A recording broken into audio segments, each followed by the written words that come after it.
میرے محترم بھائیوں، بچوں کو کوئی بیماری ہو، اس کا کوئی نام رکھ دو. ہمارے معاشرے میں تو یہ آٹزم ہے، یہ سی پی چائلڈ ہے، اس کا برین پراپر بنا نہیں ہے، اس کے دماغ کو آکسیجن زیادہ نہیں ملی، یہ رویا نہیں تھا. میرے محترم بھائیوں، بچوں کو کوئی بیماری ہے، ماں باپ کے وضو اور غسل کے پانی سے اس کو غسل دو. اللہ کی قسم کھا کے کہتا ہوں، ایک نہیں، دو نہیں، تین نہیں، میرے پاس اتنے ایویڈنس ہیں. واللہ بچے ایسے ٹھیک ہوتے ہیں جیسے میجک نہیں ہوتا، جادو. میرے پاس ایک بچہ آیا،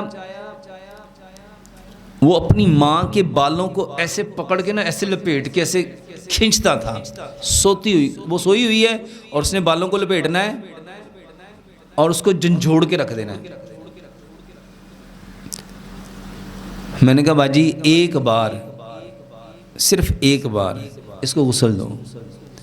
وہ بہن مجھے بتاتی ہے ڈاکٹر صاحب ایک ہی غسل دیا، اب وہ میرے بالوں کو سمیٹ کے اس کے اوپر کپڑا ڈالتا ہے. یہ کہاں سے ٹھیک ہو رہا ہے؟ اچھا بتاؤ، بچہ ٹھیک ہوا ہے کہ ماں ٹھیک ہوئی ہے؟ اس کو سمجھنا ہے. میرے محترم بھائیوں، جب نبی صلی اللہ علیہ وسلم نے فرمایا جب ہم ہاتھ دھوتے ہیں تو ہاتھوں کے گناہ کیا ہوتا ہے؟ جب منہ دھوتے ہیں تو منہ کے گناہ، جب ناک دھوتے ہیں، چہرہ دھوتے ہیں. اچھا جب بندہ پورا ہی نہا لیتا ہے؟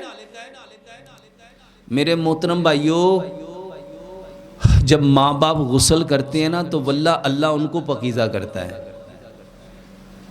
اللہ ان کو پاکیزہ کرتا ہے. اور جب ماں باپ پاکیزہ ہو جاتے ہیں اور جب پھر وہ دعائیں پڑھتے ہیں، 7 بار سورۃ فاتحہ، 7 بار آیت الکرسی، 7 بار سورۃ علم نشرہ، 7 بار چاروں کل اور 7 بار درود ابراہیم، 1 بار درود ابراہیم پڑھیں گے تو کتنی نیکیاں ملیں گی؟ ایک بار جو درود ابراہیم پڑھے گا 10 نیکیاں ملیں گی، 10 گناہ معاف ہوں گے، 10 درجات بلند ہوں گے. جب اس نے 7 بار اول پڑھا درود، 7 بار آخر پڑھا، کتنی نیکیاں ملی؟ اس کے گھر میں بیماری، اور بیماری تو کسی سبب کی وجہ سے آئی تھی، وہ تو پاکیزہ کرنے آئی تھی. لیکن ہماری بدقسمتی، ہم دوائیاں گھر میں لے آئے. ہم نے بیماری سے پاکیزگی چاہی کہ دوائی چاہی؟ ہم ڈاکٹر کے پاس جا کے کیا کہتے ہیں کہ اس کا علاج کرو، یا کہتے ہیں دوائی دو؟ 90% بلکہ 95% لوگ کہتے ہیں ڈاکٹر صاحب یہ قصے کہانیاں نہ سناؤ، صرف دوائی بتایا کرو. اچھا بتاؤ، یہ قصے کہانیاں ضروری ہیں کہ دوائی ضروری ہے؟